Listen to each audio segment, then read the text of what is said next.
So this is Fred West from the Solar Agents. What we're reviewing today is how the essential loads or the protected loads for the Generac PWRcell works. There's a lot of confusion as far as how the circuits that are backed up are powered, and when there is a trip of a breaker or when the circuits aren't done right in the house. There's a lot of confusion on how to fix that. And so I do want to make a warning real quick. All the information that I'm providing here is for a licensed electrician. We need to make sure that as we're talking about changing wires and we're talking about moving loads and such, it has to be a certified electrician that does this because we don't want anybody to get hurt. But we'll go ahead and carry on with it real quick. So I'm here with the Harrises. Go ahead and say hi. Excellent. This is their system. We're going to walk through a couple different scenarios with the idea that first, we'll talk about how it works. Second, we'll talk about how to operate. And third, we're going to talk about how to upgrade the system just in case you have some problems with what's being backed up. All right. So what most people are used to is when they have a problem in the house and a breaker trips, they go to that main service panel and they look for the breakers there. Well, the thing is on your backup loads, that entire panel's been bypassed. So the main breaker for those are now this protected loads breaker that's actually inside of the inverter.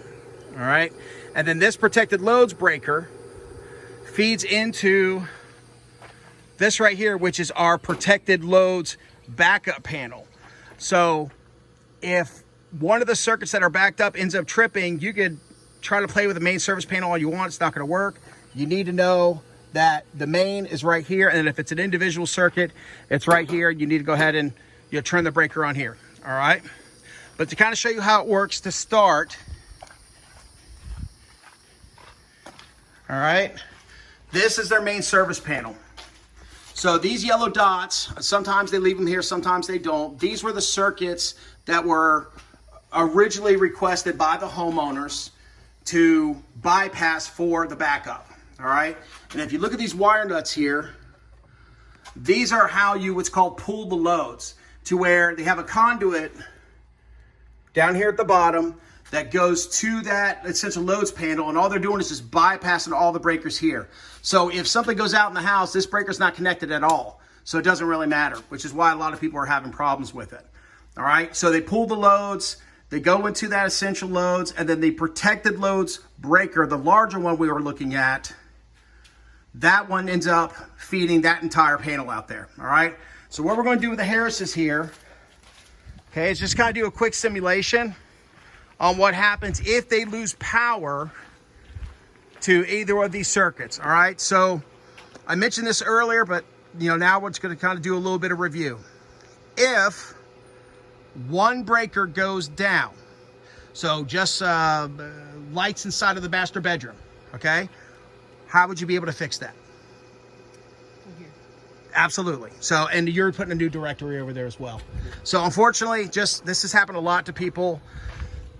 These are not labeled correctly. So we have a new directory we're going to put in there so she'll know which one it is.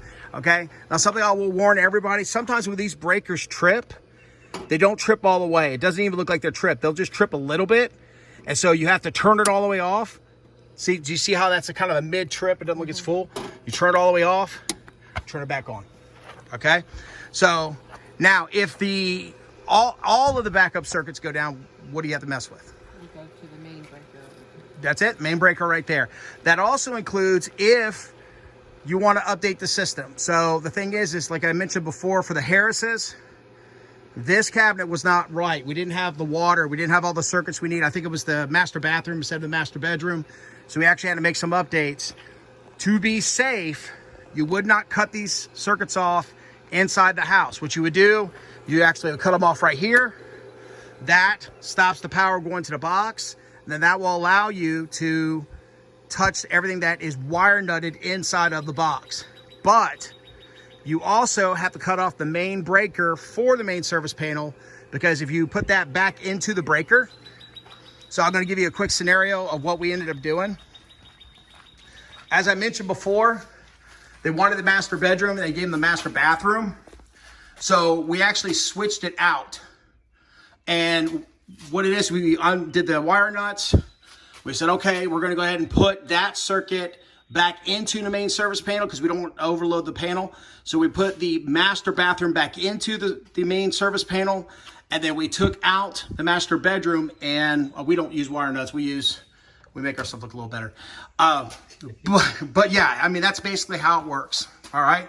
So if you end up in a situation where a breaker goes down and you don't know where it is, look at that panel. But also, if you end up in a situation where the whole inverter goes down, licensed electrician will have the ability to disconnect it from the load panel outside, reconnect it to the breakers while you're waiting for your inverter to be delivered. So that's basically it. Again, Fred West from the Solar Agents. Want to thank the Harrises so much. Thanks, guys, for helping us out. You guys have a good day.